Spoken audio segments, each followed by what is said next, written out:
Hi my friends, welcome to another video today. So today I'm going to teach you how to make Nigerian meat pie, Nigerian style meat pie. Okay, so if you're interested, then you keep watching. You will learn one or two, okay? So the first step is let's make the filling. So I just put my oil in the fry pan and of course my choice seasonings, okay, just to flavor the oil. That's why I do it that way. And then of course onions. Some people don't like onions, but anyway, I am making for my family, so these are the things I like to put in my fillings. So go ahead and do you and be you, like I always say. So what I just put there was chopped potatoes, okay, and yeah, I just went ahead to stir, allowed it to cook for some time. Stir,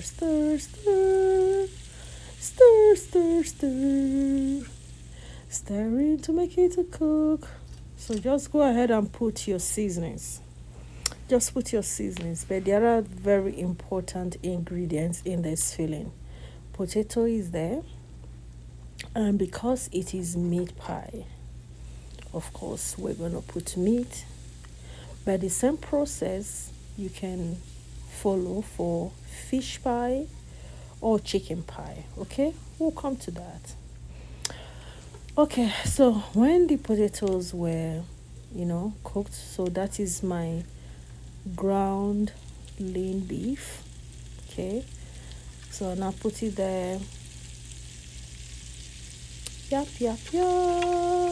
So at this point, like I was saying earlier, it can be your fish, it can be your chicken, but today I am making a meat pie, beef pie if you want, if you like.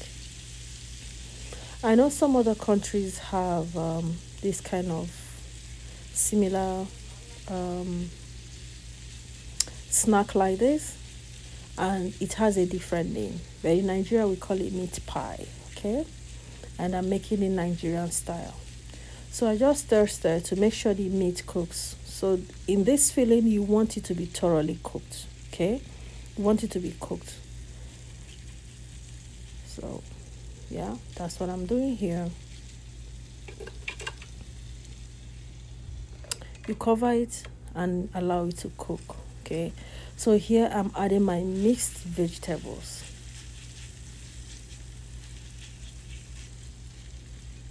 So those are the very important ingredients. Your finely cut potatoes, your protein, be it meat, fish, or chicken, and then your mixed vegetables. This is another very important step I want you to pay attention. So this is multi-purpose flour paste, okay? And the reason why this is very important is to bind this together. You don't want it coarse. So it just kind of bound everything together. You see how it is? Yeah, and that's it. And it is cooked. It is ready. So we're done with the filling the way it is. So all we need to do now is to switch off the heat and set it aside to cook. So another step is let's go make the dough. So I'm using my processor. If you check, the blade I'm using is a plastic blade from the toolbox. I am putting the blade. Okay, so what I just put in here is 2 cups of multi-purpose flour. This processor can contain up to 3 cups, but I like to do 2 cups. It makes it easier for me. This is just a personal choice. So added 1 egg, added a teaspoon of baking soda, and then added 1/2 cup of water and butter. Okay, and I allowed it to process, and the texture, I was happy with this texture. And I'm moving forward now to start kneading the dough. That's what we're about to start doing now. So let's move to that stage. So here we are going to start kneading the dough. So I just cut the dough into some manageable, some sizes to allow me to manipulate easily. You know what I'm trying to say? Yeah. So that's what I'm just trying to do here. So just find a way to make your work easier, okay? Just find a way. So the most important thing is the end product, the efficiency. So however it works for you, just go ahead. Some cooking techniques are open-ended. So I think this part is one of them. So just find what works for you. So I like to work in manageable sizes, smaller sizes that I can conquer. So that works for me. So that's why I cut it into these sizes. So just do what suits you, okay?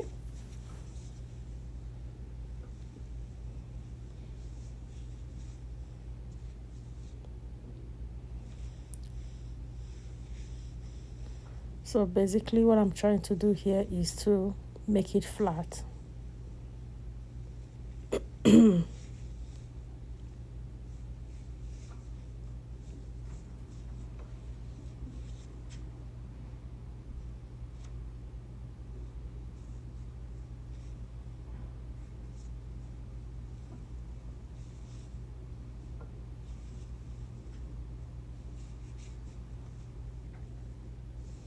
So that is it. Just try to make it flat, okay?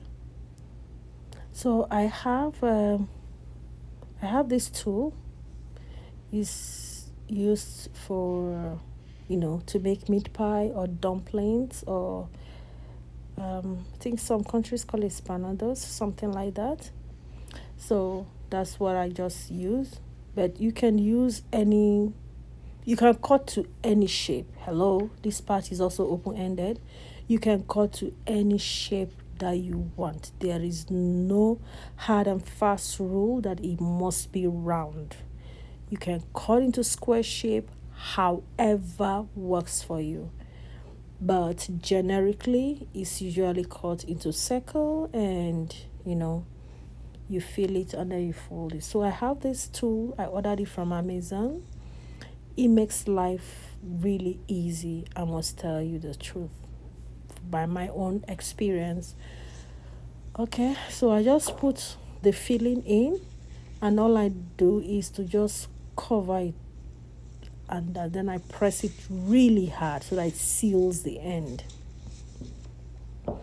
Easy peasy. Ta-da! Yay! That's it. Easy peasy. Yay!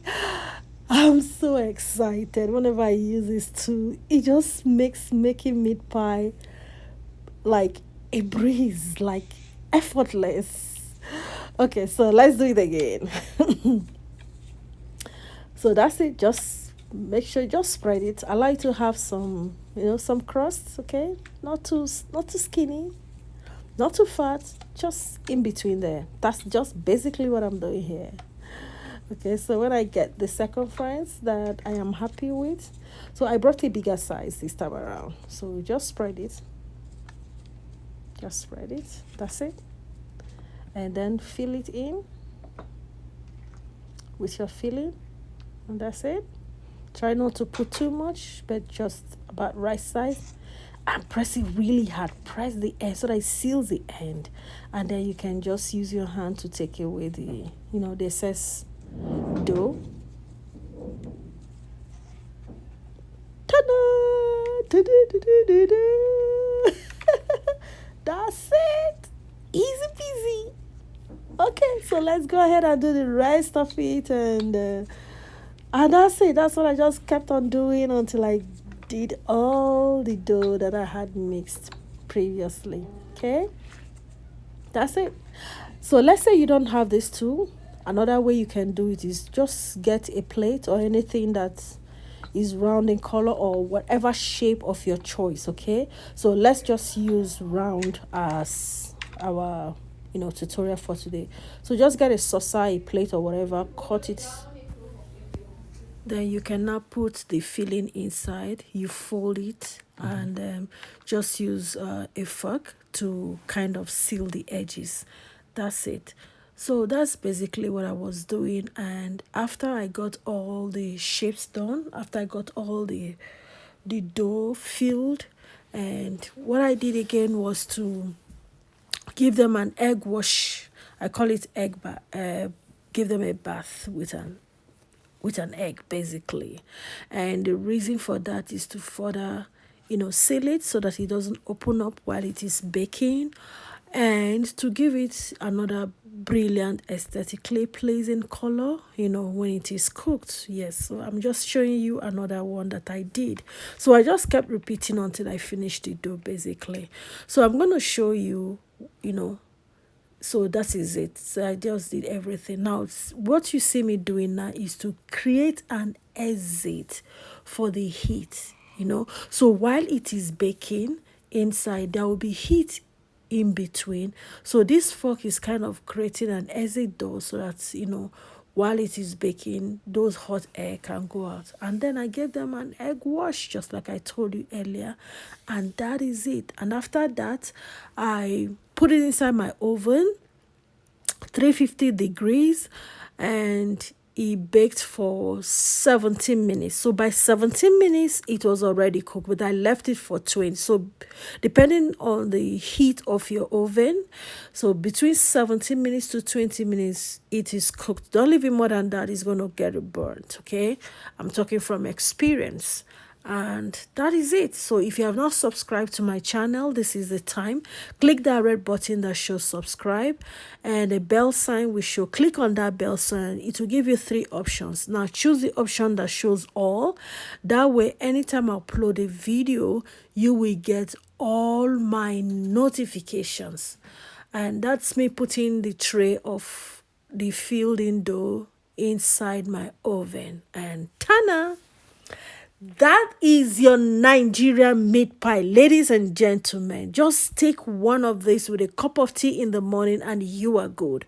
Or as a snack at work or anywhere, or just help me put this one with yogurt and juice and some fruits for your children to take to school for lunch. You see, this is a great lunch idea for everybody in the family.